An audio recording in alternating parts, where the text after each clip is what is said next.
సిగాజీ పరిశ్రమ ముందు బాధిత కుటుంబాలు ఆందోళన నిర్వహించాయి. తమ కుటుంబ సభ్యులను అప్పగించాలని డిమాండ్ చేశాయి. ప్రమాదం జరిగి 3 రోజులవుతున్నా తమ వాళ్ళ ఆచూకీ తెలియటం లేదని ఆవేదన వ్యక్తం చేశారు.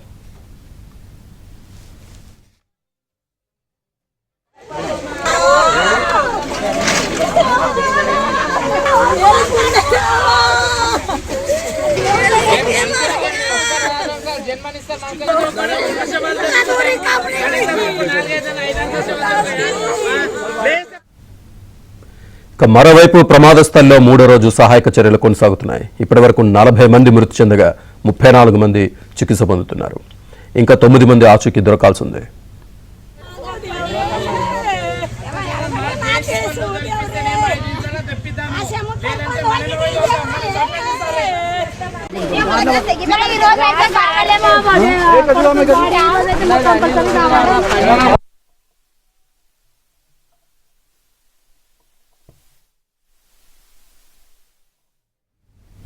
మరోవైపు పాసుమైలారం ప్రమాదంపై సిగాచి పరిశ్రమ కీలక ప్రకటన చేసింది.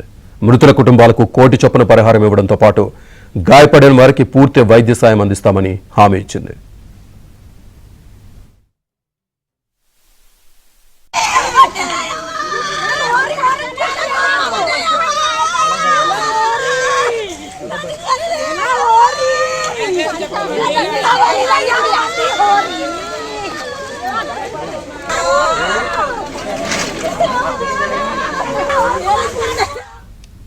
ప్రమాదంలో 40 మంది మృతి చెందడంతో పాటు మరో 33 మందికి గాయాలైనట్లు యాజమాన్యం తెలిపింది.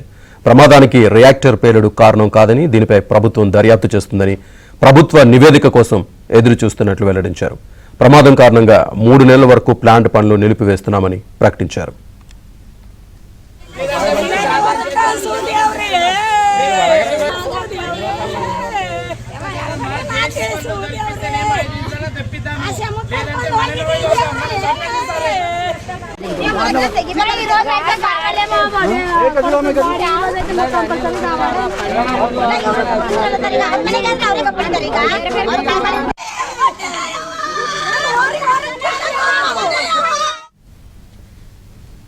సిగాచి పరిశ్రమ ముందైతే ఆ బాధితులు ఆందోళన చెందుతున్న పరిస్థితి కనిపిస్తోంది. అలాగే మృతుల కుటుంబాలు కూడా ఆందోళన చేస్తున్న పరిస్థితి కనిపిస్తోంది. దీనికి సంబంధించి పూర్తి సమాచారాన్ని మా కరెస్పాండెంట్ పరశురామ్ అందిస్తారు. పరశురామ్, ప్రస్తుతం అక్కడ తాజా పరిస్థితి ఏంటి? సంగారెడ్డి జిల్లా పాశమైలారంలో చోటు చేసుకున్నటువంటి ఘోర ప్రమాద ఘటనలో 3వ రోజు కూడా సహాయ చర్యలు కొనసాగుతున్నాయి. ఈ రోజు కూడా కొనసాగే సహాయ చర్యల్లో ఇప్పటి వరకు 2 మృతదేహాలు లభ్యమైనటువంటి పరిస్థితి ఉంది. అయితే తమకు సంబంధికుల వివరాలు చెప్పడం లేదంటూ బాధితులంతా కూడా ఉదయం నుంచి కూడా ఆందోళన చేస్తున్నటువంటి పరిస్థితి ఉంది. ఈరోజు ఉదయం మంత్రి దామోదర్ రాజనరసింహ ప్రయాణిస్తున్న కారును అడ్డగించడం జరిగింది. అదేవిధంగా కాసేపటి క్రితం కూడా బాధితులు ఫ్యాక్టరీ ముందు ఆందోళనకు దిగినటువంటి పరిస్థితి. జార్ఖండ్ అదేవిధంగా బీహార్ రాష్ట్రాలకు చెందినటువంటి కొంతమంది కార్మికులు ఇక్కడ పనిచేస్తున్నారు. అయితే వాళ్ళ ఆచూకీ లభించడం లేదంటే వారి కుటుంబీకులు గత 3 రోజుల నుంచి కూడా ఇక్కడే ఉండడం జరిగింది. అధికారుల చుట్టూ అదేవిధంగా ఆసుపత్రి మార్చి చుట్టూ తిరిగిన వారి వివరాలు వెల్లడి కావడం లేదంటూ, ఎవరూ చెప్పడం లేదంటూ ఇక్కడ ఆందోళన దిగినటువంటి పరిస్థితి ఉంది. ఇంతకుముందు ఉదయం కూడా మంత్రి దామోదర్ రాజనరసింహ వారు మొరపెట్టుకోవడం జరిగింది. ఆయన ఖచ్చితంగా అప్పచెప్తాము, సహాయ చర్యలు కొనసాగుతున్నాయని చెప్పి హామీ ఇవ్వడం జరిగింది. అయినప్పటికీ కూడా ఇప్పటి వరకు కూడా ఎలాంటి సమాచారం లేకపోవడంతో ఆక్రోశం చెందినటువంటి ఆ బాధితులు మళ్ళీ ఫ్యాక్టరీ ఎదుట కొంతసేపు ఆందోళన చేయడం జరిగింది. దాంతో పోలీసులు జోక్యం చేసుకొని వారు సముదాయించి మళ్ళీ ఫ్యాక్టరీ లోపలికి వారికి ప్రత్యేకంగా ఒక హెల్ప్ డెస్క్ ఏర్పాటు చేసి అందులో కూర్చోబెట్టడం జరిగింది.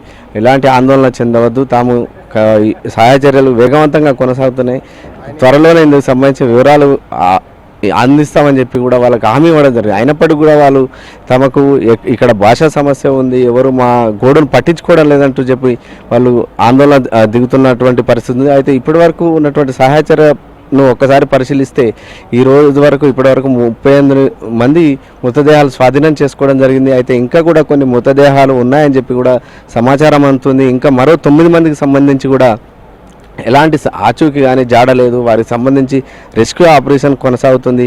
అయితే అక్కడ ఉన్నటువంటి ఏదైతే భవన శిథిలాలు పెద్ద ఎత్తున పేరుకుపోయో వాటిని తొలగించే ప్రక్రియ ప్రస్తుతం కొనసాగుతున్నటువంటి పరిస్థితి. వాటిని పెద్ద పెద్ద టిప్పర్లలో లోడ్ చేసి ఫ్యాక్టరీ నుంచి బయటకు పంపించడం జరుగుతుంది. ఆ ఫ్యాక్టరీ ఏదైతే కుప్పకూలిన ప్రాంతంలో ఉందో ఆ ప్రాంతాన్ని ఖాళీ చేసి మరింతగా రెస్క్యూ ఆపరేషన్ కొనసాగించాలని చెప్పి అధికారులు నిర్ణయించిన నేపథ్యంలో ప్రస్తుతం టిప్పర్లో ఆ మట్టిని అదేవిధంగా బిల్డింగ్ శిథిలాలను తీసుకువెళ్తున్నటువంటి పరిస్థితి మనం చూడొచ్చు. ప్రస్తుతం ఫ్యాక్టరీ గేట్ వద్ద పోలీసులు పెద్ద బందోబస్తు ఏర్పాటు చేసి ఎవరిని కూడా బాధిత కుటుంబాలను అదేవిధంగా వారి బంధువులను అక్కడికి రానివ్వడం లేదు. ఎవరైనా వచ్చిన వాళ్ళను ఫ్యాక్టరీ లోపలికి తీసుకెళ్లి వారితో మాట్లాడే ప్రయత్నం చేస్తున్నారు తప్ప ఎక్కడ మీడియాకు రానివ్వడం లేదు. వాళ్ళ అనుమతి మీడియాతో మాట్లాడొద్దని చెప్పి వారు చెప్తున్నటువంటి పరిస్థితి ఉంది.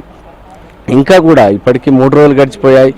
ఈ రోజుకైనా పూర్తి అవుతుందా లేదా రెస్క్యూ ఆపరేషన్ అనే అనుమానాలు అయితే వ్యక్తమవుతున్నట్టు పరిస్థితి ఉంది. ఈరోజు ఉదయం వరకు కొంత వర్షం కురిసినప్పటికీ మధ్యాహ్నం నుంచి ఎలాంటి ఆటంకాలు కొనసాగలేదు. ఉదయం పూట కొంత రెస్క్యూ ఆపరేషన్ చేస్తున్న సమయంలో అమోనియం లీక్ కావడంతో కొంత ఆ సిబ్బంది ఏదైతే హైడ్రా సిబ్బంది అదేవిధంగా ఎన్డీఆర్ఎఫ్ సిబ్బంది కొంత ఇబ్బందులు పడడంతో కాసేపు నిలిపివేశారు. ప్రస్తుతం ఎలాంటి ఆటంకాలు లేకుండా కొనసాగుతున్నప్పటికీ కూడా అయితే బాధిత కుటుంబాలు మాత్రం వాళ్ళకు విశ్వాసం కలగడం లేదు. తమ వారి సంబంధించిన ఆచూకీ కానీ వివరాలు కానీ లభించడం లేదు. ఏం చేయాలి అంటూ వాళ్ళు చెప్పి ఇక్కడ అధికారులతో తమ గోడు వెళ్ళబోసుకుంటున్నారు.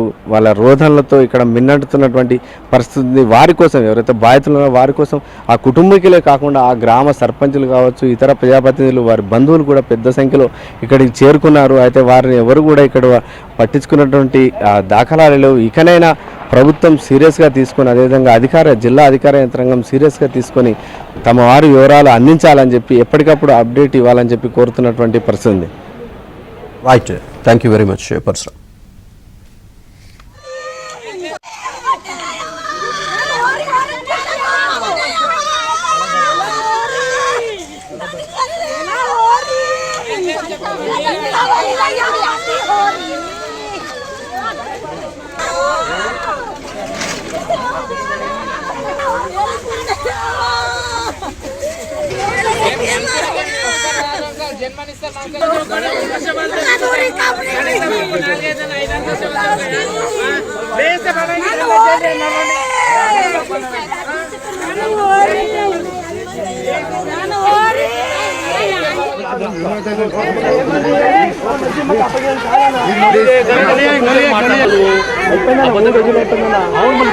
మళ్ళీ